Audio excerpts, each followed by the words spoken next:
Welcome back, Cobra Kai fans. We're diving deep into the character of Tory Nichols as we look ahead to part 2 of Cobra Kai Season 6. Tory's journey has certainly been a multifaceted roller coaster of emotions, filled with both wins and losses and many life challenges. Let's break down where she's at and where she might be headed going into part 2. Now, first of all, the impact of her mother's death has played a big toll on Tory. Her world was shattered when she lost her mother, and this was such a devastating event, and undoubtedly shaped her decision to rejoin Cobra Kai, especially because Kreese is the only one out of all the characters in this show she can truly relate to and actually fully understand. Someone that's really had her back ever since she joined Cobra Kai. We can expect to see the full weight of this loss in her actions and emotions in part 2 because it's a reason why she joined Cobra Kai and she really wants to compete. She made that very clear with Johnny and Daniel at Miyagi-Do when she was fighting Sam for the Sekai Taikai captain spot. Now, her loyalties are definitely torn because she finds herself in a very complex situation.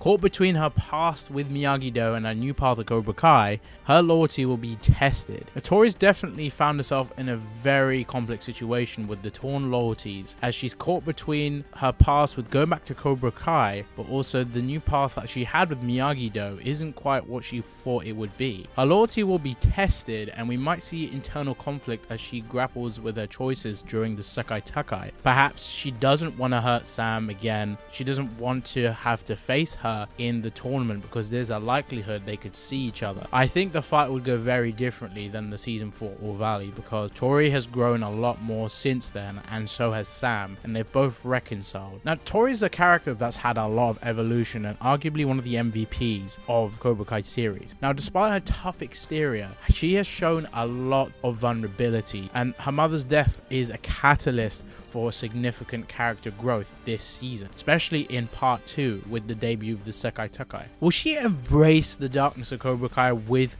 Kim and Kreese, really understand that lesson of heartlessness? Maybe that's part of the reason why she also joined Cobra Kai. Or will she still find a way to reconcile her past with her present, which is the Miyagi-Dos? Now, the Sekai Taikai, the upcoming tournament, is going to be a major focus for Tory, and will she be able to channel that anger and grief into her fighting style to really push her further into the tournament? And how's she going to match up against her former allies and rivals, especially with the team competitions in the Sekai Taikai? If she's working with Kwon, which is very likely to be a duo we'll see in the team competitions, she'll also be entered into the female division for the Sekai Taikai, which the team captains are entered into the individual competitions, but they can also do the team competitions. Now, she does have a big redemption arc this season, as Tory has made questionable choices with going back to Cobra Kai. Although I totally understand the decisions, there's always room for her redemption to return to Miyagi-Do. Could she eventually find a way to reconcile and maybe return to that dojo? Or is she going to forge a new path entirely where she might even leave both dojos and even leave karate? I definitely think she's going to compete and do her absolute best and try and win, and I definitely think Sam is going to play a huge part in her returning to Miyagi-Do. In the part 2 first look, we actually see Peyton List wearing a Miyagi-Do gi with a different look,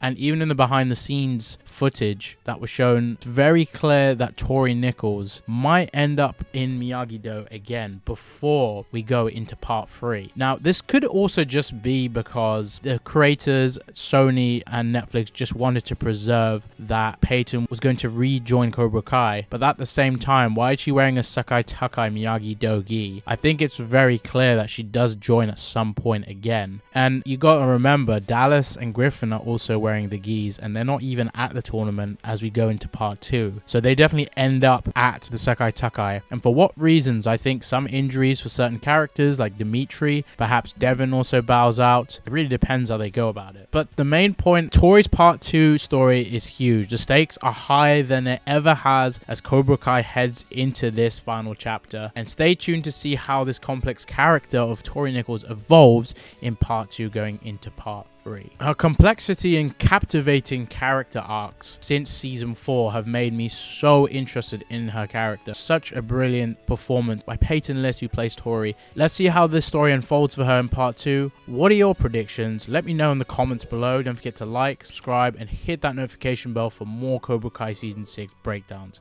And I'll see you next time.